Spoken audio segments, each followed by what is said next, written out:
Hi, my name is Aiden Hensley, and for my argumentative essay topic, I chose the USSR versus modern day Russia.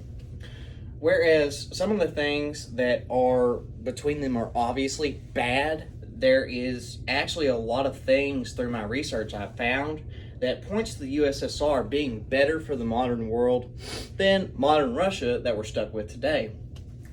The three topics I want to go over in this oral report. I want to discuss the political corruption.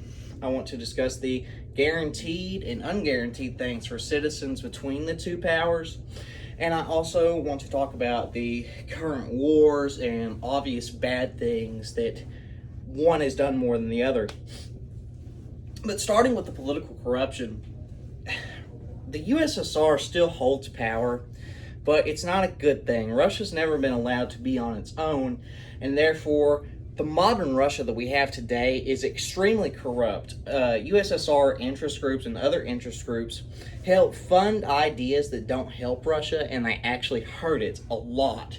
So it's never been allowed to be its own country, and had we still have the USSR, with reforms, mind you, it would be a better country than modern Russia because of the just absolute total corruption. There's almost not one part of Russia's government that isn't corrupted, and you can see that in President Putin's actions as well as high elites in the government. Not to mention, it is full of rich people who fund politicians in Russia to get done what they want to do, not what's best for the country. And seeing as the USSR was communist, you didn't have these powerful elites. They came to power through the collapse of the USSR. The second thing I want to discuss is what was guaranteed from the USSR and what's guaranteed with modern Russia. Now, arguably, they do have one thing in common, and that's the restrictions of things like speech, press, and, as United States citizens, First Amendment rights.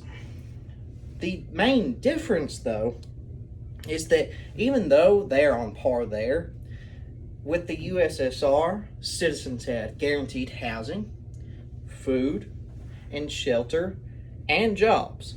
So they had income. With modern Russia, you don't have any of that. They don't have guaranteed homes. They don't have guaranteed foods.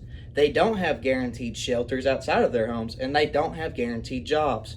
Poverty has gone up significantly underneath the rule of modern Russia, and that obviously is an issue for their citizens and for the lives of everyone in and outside of Russia. But continuing with the lives in and outside of Russia, you have to discuss the wars and the trespassings and everything bad that modern Russia has done that the USSR wouldn't have done just because the USSR had control over some of these countries, and they may have lost control of them, but that's not guaranteed, versus in their collapse, it was significantly guaranteed as they lost full control. When we're talking about this, we're discussing Georgia, we're discussing the war in Ukraine, and the thousands of lives lost between each through different presidencies in Russia. Russia has trespassed on Norwegian waters and many other countries' territories, which has just all around caused them to be very unpredictable, whereas the USSR was slightly more predictable and made things easier on the world today, as we could better predict what was going to happen, versus with modern Russia, we can't predict anything. So with that, I hope that you can see the pros and cons of each, and why the USSR, should it be reformed, would be better for the modern world. And hopefully you can take this knowledge and apply that to your thinking on the two powers like it has done for me. So, thank you.